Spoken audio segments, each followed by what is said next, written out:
daily soccer podcast with the Global Sports Podcast Network. Alright lads, lasses and everybody in between, it's Michael Grahamslaw here from the Daily Newcastle podcast, and we're here to talk about Newcastle United's most recent trip to the Amex Stadium, which, shock, ended in a 2-1 defeat for Newcastle United. We never do well at the Amex, so yeah, not really a surprise, but a little disappointing. There were absolutely no changes in the team from our game before the international break, but there was a return to the bench for Jacob Ramsey, which was the only real talking point in going into the game. So just going to get straight into it on that side. To be honest, for the first 10 minutes, Newcastle were the better team. Brighton went forward on the right-hand side about twice in the first 10 minutes. It was the only time they got forward. We looked really edgy, really nervous about Minte's pace, and he would go on to really have a big impact during the game. I don't think Dan Burn or Sven Botman managed to get a handle on him during the game. He had a fantastic game. But 10 minutes was all Newcastle really got in that first half. Created one chance through Bruno Guimaraes, half volley, went slightly wide. But then it was all Brighton for the first half. They grew into the game, multiple occasions. Jorginho Rutter runs in from midfield, in between the lines, gets a chance at goal. First one goes straight at Nick Pope. Easy shot for him to save, and you think, right, we're going to learn from that. No, the exact same happens just a few minutes later, and Nick Pope has to pull off a really good save down to his left. Newcastle in the first half couldn't get out their own half. It did feel more like both sides were cancelling each other out, but Brighton were definitely getting the better of it with a high press and winning that midfield battle.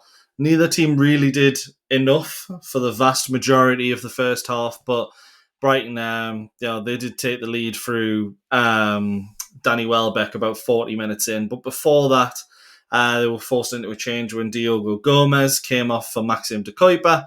Gomez had slipped while trying to defend. Played on for another 10 minutes or so, but it was clear he wasn't really going to be able to last.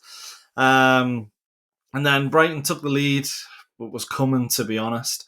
It comes from a long ball from the goalkeeper. Minte somehow wins an aerial duel against Dan Burn. It drops to Burn's feet. Minte then wins it back, and Brighton basically play it back. Newcastle refused to press. I've seen more pressing in the under-7s games, which is absolutely mental. Brighton play straight through the middle, to be honest. Centre-back to centre midfield, centre attacking midfielder. Then to striker. First to Rutter, then to Welbeck. He gets through on goal. It's a bit of a mistake from Sven Botman, who loses his man. But Malik Chow's no angel in the scenario either. Neither of them really marking a player. It was like zonal marking from a corner in the Arsene Wenger days. Pointless and, just taking a position for the sake of taking a position, it felt like. Welbeck had the easiest goal of his life, just chipped it over Nick Pope. Scores against Newcastle once again. He only has 5 goals against us, believe it or not. It feels like he's got 15. It was really terrible from Newcastle, but it was a well-worked move from Brighton, who played in between the centre midfielders and the centre defenders of Newcastle very well. I will say, when the first 10 minutes were promising, the final 40 of the half were closer to pathetic in reality. It was a really disappointing first half from Newcastle. It ended on a bit of a higher note. Our best chance of the game, a beautiful ball in from Bruno Guimaraes, and Nick Woltamade just misjudged his header a little bit. He's leaning back a little, and his header goes straight over the bar. So for the first half, Newcastle, not a lot happened. It was a very edgy game, played very much in the middle of the park. Danny Welbeck scored once again. We missed a good chance at the end. But Newcastle went in at the Amex without a goal in the first half, and they've only managed to actually score at the Amex in the first half once since 1991. And the only reason I'm saying 1991 is because I couldn't find when the goals were for the 2-2 draw. In that year, yeah. I'd seen that we hadn't done it in the 4-2 that year, but I can't imagine we scored 4 second-half goals that year. So, yeah, it was Ayoze Perez scoring for Rafael Benitez's Newcastle United.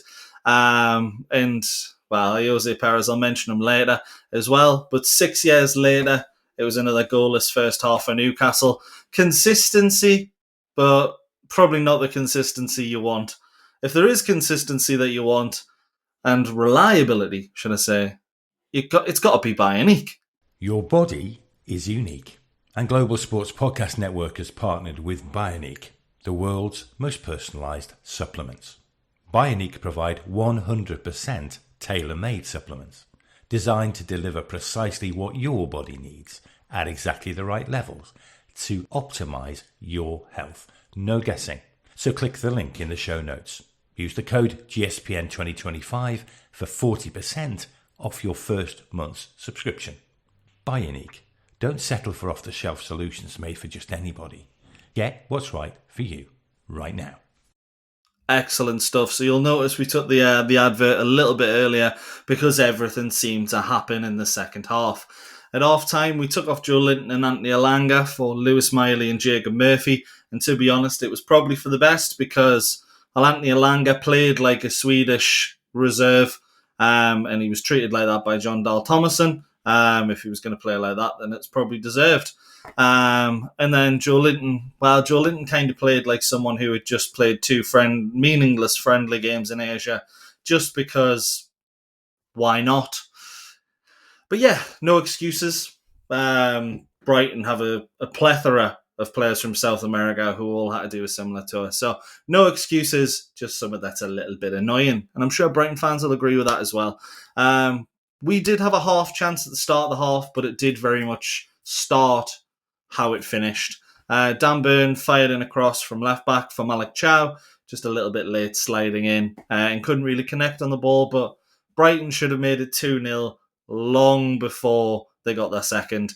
Minte, the most prominent move of the half, came from him. He left Dan Burn flopping on the floor like a kipper, and we were very lucky because if he fires the ball across goal, a few poor touches, I think one's from Welbeck, one's from Rutter, and thankfully our defenders show the energy to get back, show the passion to get back. Very good from I think it was Tonali, Botman and a couple of others, and they force a shot from not a poor position but a much more difficult position, and eventually it's a shot off target.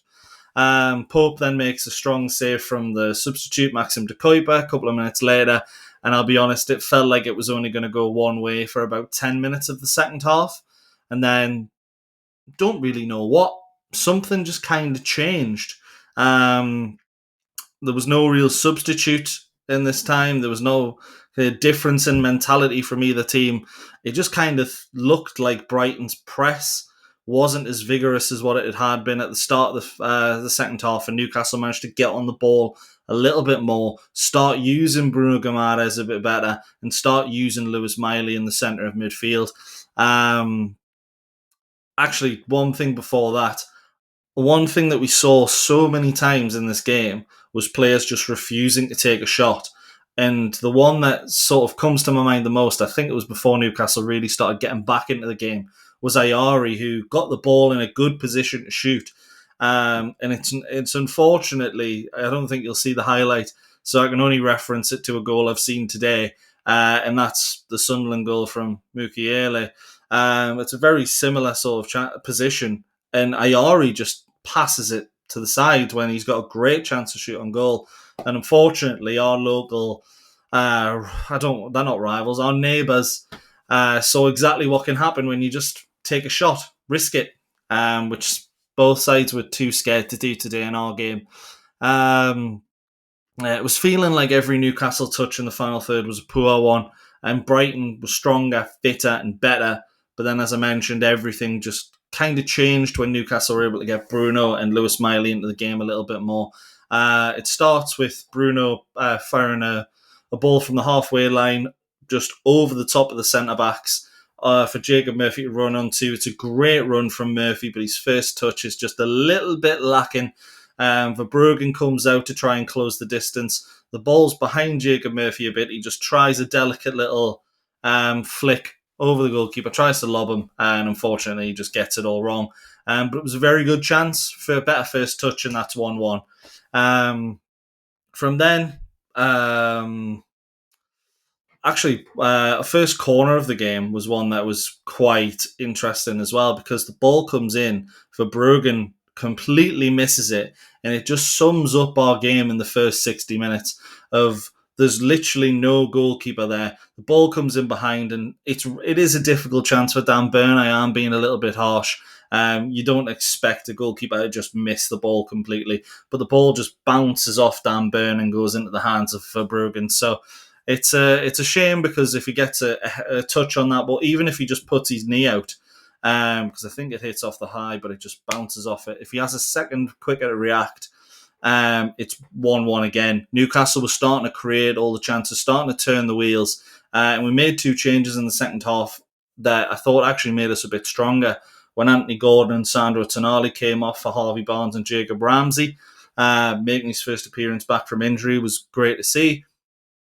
Brighton also brought off Carlos Baliba and Jorginho Ruta for the young lads, Simas and the old lad, James Milner, who was good to see him back on the pitch again, given his relations to Newcastle. Hope he gets that appearance record, but I would have rather he didn't get the 3 points today, if I'm honest. But Newcastle continued with the good chances. Bruno, fantastic tenacity to hold off 2 or 3 challenges.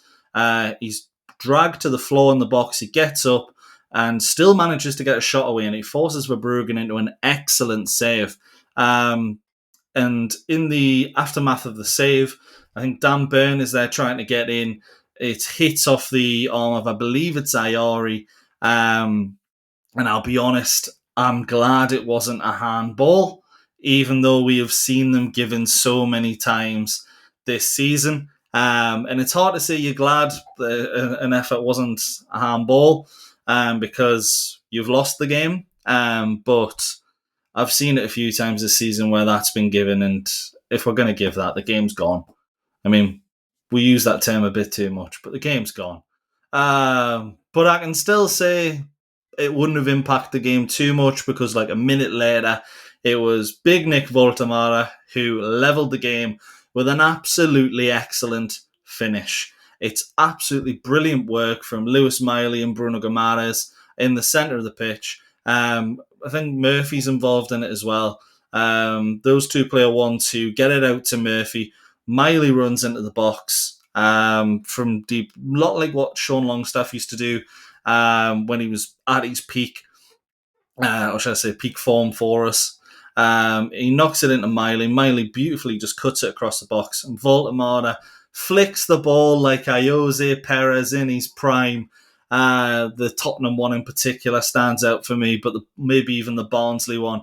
And it equalises for Newcastle. It's an excellent finish, and he scores all types of goals, this lad. We just don't get him involved in the game enough, unfortunately. But from that point, it looked like it was all Newcastle United.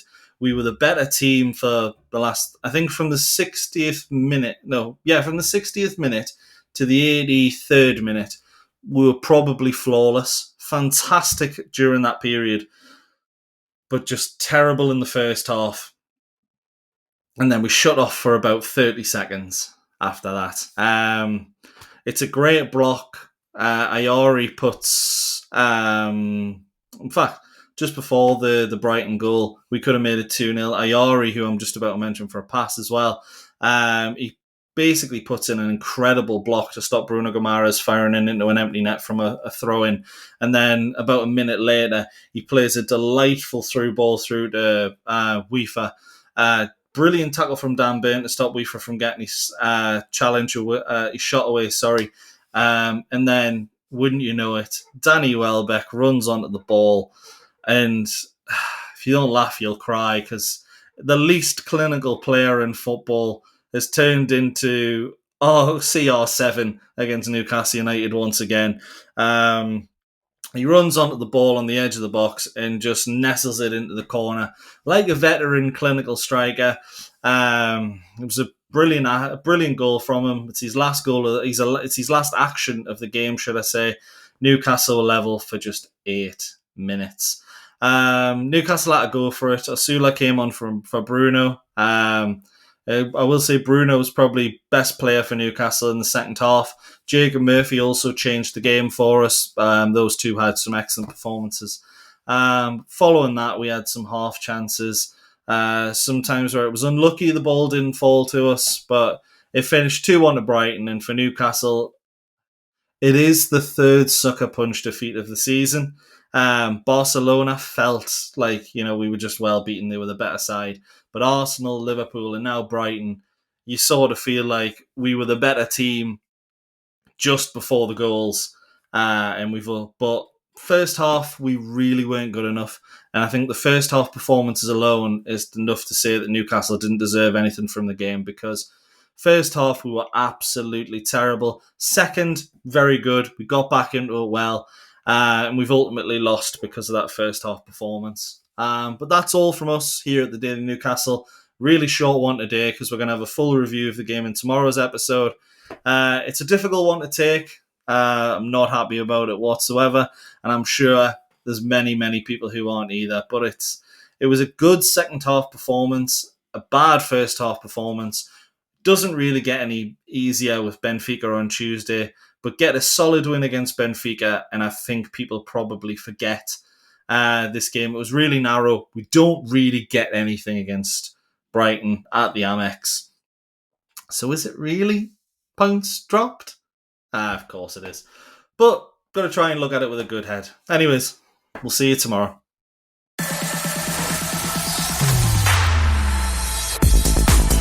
Your daily soccer podcast with the Global Sports Podcast Network.